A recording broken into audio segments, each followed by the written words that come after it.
X-rated on the beat.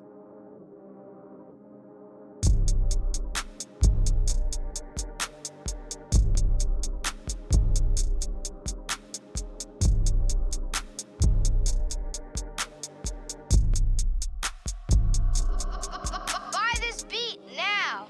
You know you like it.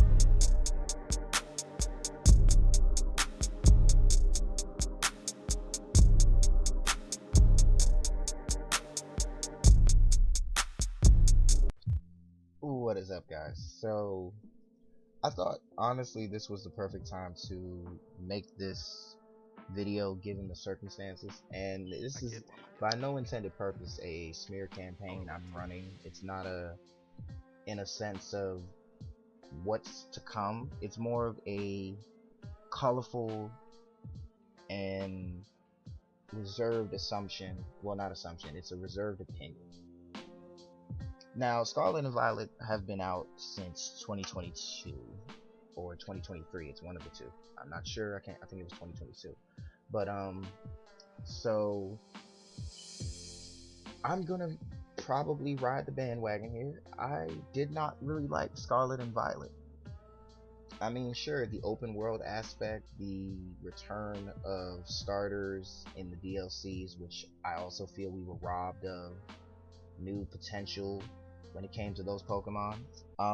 Just overall, I enjoyed my playthrough of Scarlet and Violet. This is very true.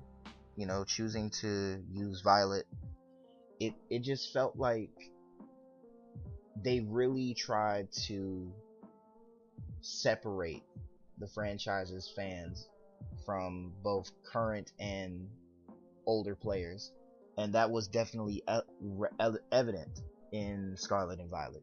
You know, past forms of previous Pokemon, you know, all these things that were coming out after the game had already been released, such as Nintendo deciding to scrap fossil Pokemon, Nintendo deciding to scrap, you know, the original concept of, you know, just like Sun and Moon, that there was what the legendaries evolving and all this other stuff. It's more, to me, I just felt like we were cheated, because there were so many ways to go about Scarlet and Violet, and even now after both DLCs have been out and, you know, the tournaments wrapped up, and, you know, Pokemon Z and A are coming out next year, it just doesn't feel like Scarlet and Violet left with a completed release. I feel like they cut way too much content,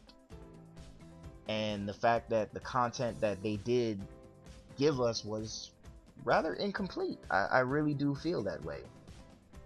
You know, with the DLCs, I expected, you know, different Pokemon instead of evolutions to already existing Pokemon. Don't get me wrong, I was fine with Duraludon getting an evolution, you know, but I felt somewhat disappointed because Pokemon Scarlet and Violet focused so heavily on these new Paradox Pokemon. It just feels like the game itself was both rushed into incompletion. And even with the legendaries were great for, you know, tournaments and stuff like that, but I just felt like they were just really shoved down our throats. Like, and then reliving older Pokemon is one thing, that's fine, but bringing back, you know, the starter Pokemon, because a lot of people have been consistently bitching and moaning about, oh, I can't bring my favorite Pokemon, I can't bring this, I can't bring that. And then after they said with Sword and Shield, we're not doing the National Dex, the Nintendo Switch does not have the power to do that anymore, which is fine. I mean, obviously with older games, like back in Gen 6, you know, the Pokemon count was in the 600s at that point, you know, and Gen 7 took us into the Gen 7 through 8, and now 9. Gen 7 and 8 put us at almost 1,000, and then Gen 9 put us over 1,000. And it's like, even now we have this recurring issue with Pokemon that me personally, I feel like the series is on its way out. and I've said this many times, and why I've continuously said why Pokemon is on its way out is because when a company that's been doing something for such an extended period of time, they begin to create more of it, and then when their further applications start to, fail, don't get me wrong, I'm not saying that Scarlet and Violet didn't sell well. I'm saying that in terms of the output of Pokemon, Scarlet and Violet just didn't do it.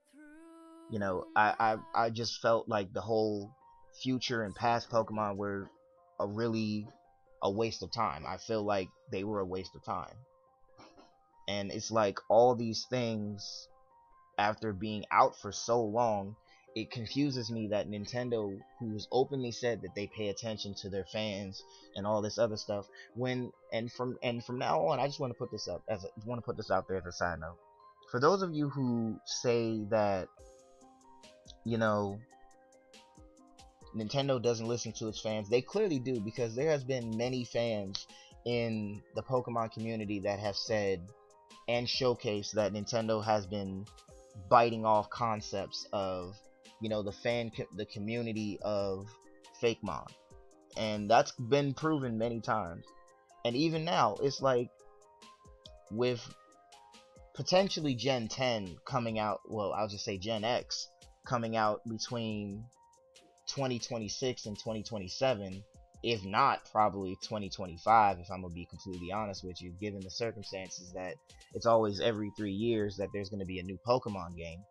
I want to just be the one to put this out there that in a time where people consistently ask, why does Nintendo do this, why does Nintendo do that, people need to understand, and I've said this many times, Scarlet and Violet they always put out a game before the next generation, before the next mainline series. Strategically, they do this because they want to test out new mechanics, and we've seen this multiple times. We've seen, with Omega Ruby and Alpha Sapphire, where they put out Pokemon Sun and Moon right after, just because they wanted to test if fans still had an affection towards Mega Evolution. And obviously we got that, because Pokemon ZNA is coming back 10, almost 11 years after X and Y has come out. Now, instead of talking about that, I just want to leave it at this, is that Pokemon Scarlet and Violet, although it was a wonderful playthrough, I enjoyed the colorful trainers, the open world aspect, it just takes away the hidden gem that Pokemon spent the last 25 years protecting. And I just feel like Scarlet and Violet, as well as its predecessor Legends Arceus, kind of ruined that, because it took away the surprise of catching Pokemon, and it just didn't sit right with me. But let me know what you guys think. Do you feel like Scarlet and Violet was a good game or not? Let me know.